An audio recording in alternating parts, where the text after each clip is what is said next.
Qeveria e Republikës së Kosovës ka proceduar në kuvend projekt ligji nr. 10/025 për ndryshim dhe plotësim e ligjit 06/032 për kontabilitet, raportim financiar dhe auditim.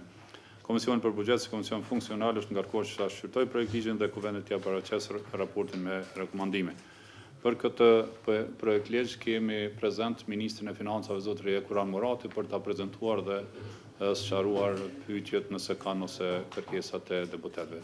Ministër, fjala për ju. Faleminderit i nderuar kryetar. Të nderuar anëtar, deputet të këtij komisioni, sot para jush kam kënaqësinë që të prezantoj projekt ligjin për ndryshimin dhe plotësimin e ligjit nr. 06/L-032 për kontabilitet, raportim financiar dhe auditim, përmes të cilit synojmë forcimin e integritetit dhe transparencës së praktikave financiare në vendin tonë, duke i përafruar ato më ngushtë me standardet ndërkombëtare. Projekt ligji riformulon emërtimin e shoqatave profesionale të kontabilitetit dhe auditimit si entiteti jo fitimprur, si jo qeveritare, që zbatojnë standardet e Federatës Ndërkombëtare të Kontabilitetit. Kjo siguron që praktikat tona kombëtare të përmbushin pritshmëritë globale, duke rritur besimin si në nivel kombëtar ashtu edhe ndërkombëtar në sistemin ton financiar. Një ndryshim tjetër i rëndësishëm është kërkesa që subjektet tregtare të dorëzojnë raportet e tyre financiare elektronikisht përmes një sistemi të miratuar nga Këshilli i Kosovës për raportim financiar. Ky kalim në raportimin digjital e lehtëson procesin dhe do të përmirësojë saktësinë si dhe afatin e dorëzimit të deklaratave financiare. Për të siguruar përputhshmërinë e vazhdueshme, ligji kërkon vlerësime të rregullta nga ekspertë ndërkombëtar për shoqatat që nuk janë të lidhura me FNK-n, me frekuencën e këtyre vlerësimeve që varion në bazë të nivelit të tyre të asociimit me FNK-n.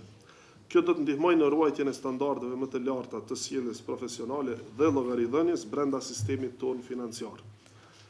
KKRF-ja gjithashtu ka autoritetin të ndërmarrë edhe veprime vendimtare duke përfshirë revokimin e licencave ndaj shoqatave që nuk përmbushin standardet të kërkuara dhe tutje pra janë vendosur edhe procedura të qarta për riregjistrimin e anëtarëve të prekur nga këto veprime momentin që ata i përmbushin përsëri kushtet, duke siguruar që ndërprerja pra të jetë minimale.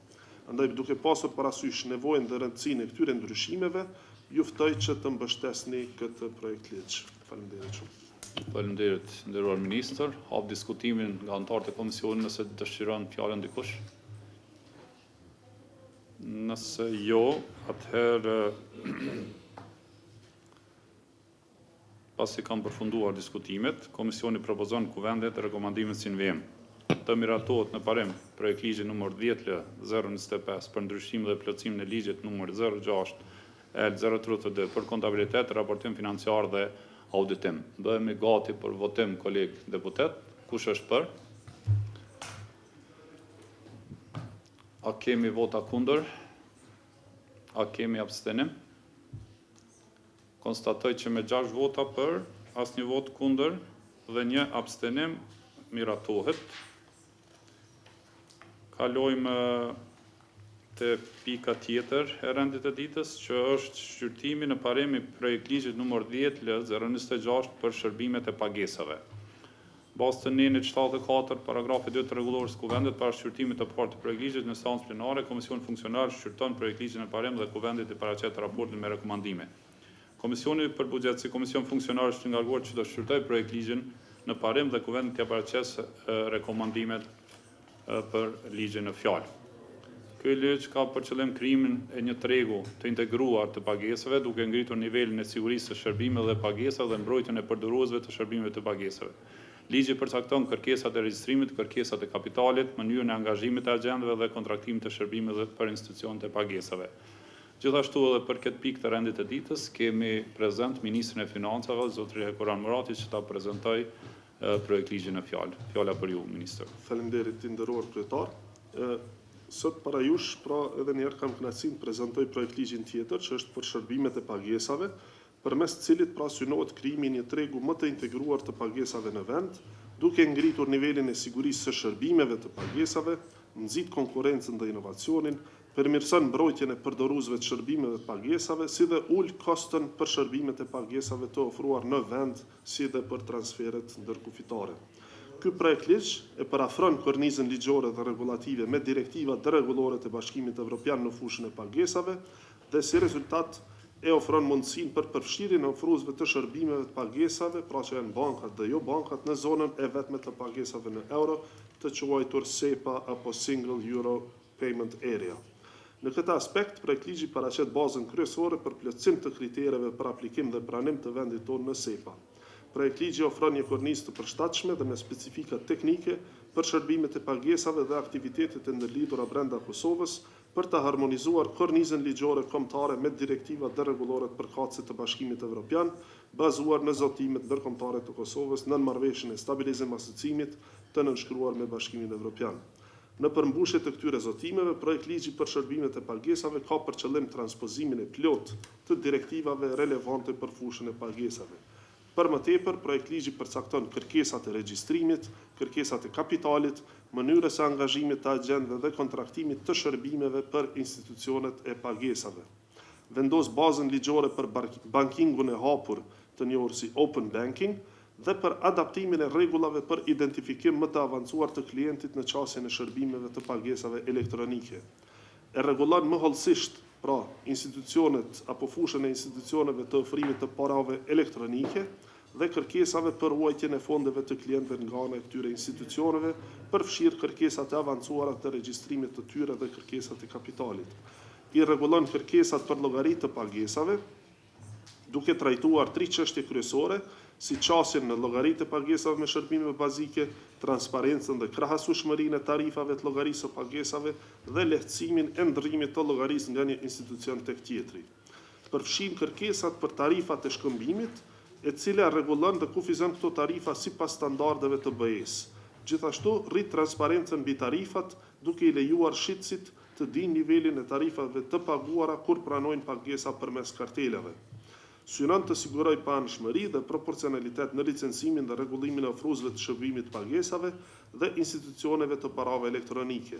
Mundson modele inovative të biznesit, të cilat lehtësojnë përdorimin e palëve të treta, për shembull shërbime agjenti apo të kontraktuara me palë të treta, dhe forcon bazën ligjore mbikëqyrëse të Bankës Qendrore të Kosovës për shërbimet e pagesave.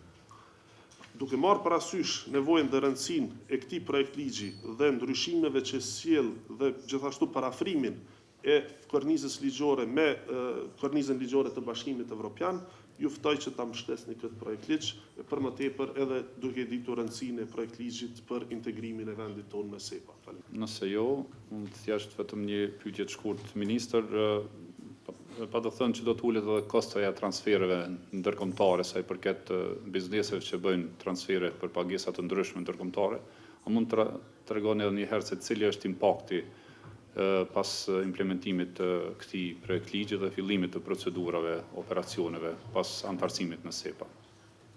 Faleminderit. Aktualisht, sipas vlerësimit të një studimi që është bërë nga German Economic Team, pra një ekip me ekspert gjerman, për llogaritët që bizneset kosovare, por edhe familjet kosovare, pra përfshirë dhe diasporën, mërgatën paguajnë rreth 58 milion euro më tepër se sa që do të paguanin po të ishim të integruar në SEPA. Pra diku përbërja është gjysmë, pra gjysma shkon tek bizneset, pra diku 28-29 milion euro shkon që paguajnë bizneset më tepër se sa që duhet, dhe pjesa tjetër është tek familjet, anvisrit. Dhe më thonë, me rastin e integrimit në SEPA, kostot e transfereve do të uleshin nga disa qindra euro, pra që janë për shuma më të mëdha, në vetëm disa euro sa i përket transferit ndërkombëtar të me Zvicër, Gjermania, apo shtetet të ngjashme që janë në të njëjtin sistem të integruar, por edhe me vendet e rajonit. Faleminderit shumë. Nëse nuk ka dikush nga anëtarët e komisionit, atëherë ministër të falenderojmë na shumë për prezencën, je i lirë për shkak të angazhimeve që ke. Ne vazhdojmë me punën tonë. Faleminderit shumë. Mirupafshim. Atëherë, nderuar anëtarë të komisionit, pasi që nuk ka të lajmëruar për diskutim sa i përket këtij projektligji, atëherë ne si Komision për Buxhet Kuvendit i propozojmë rekomandimin si në vijim të miratohet projektligji në parim numër 10L026 për shërbimet e pagesave, bëhemi gati Për votim, kolegë deputet, kush është për? A ka vota kundër? A ka abstenime? Konstatoj që me 7 vota për, asnjë kundër dhe asnjë abstenim, kalon ky projekt ligj.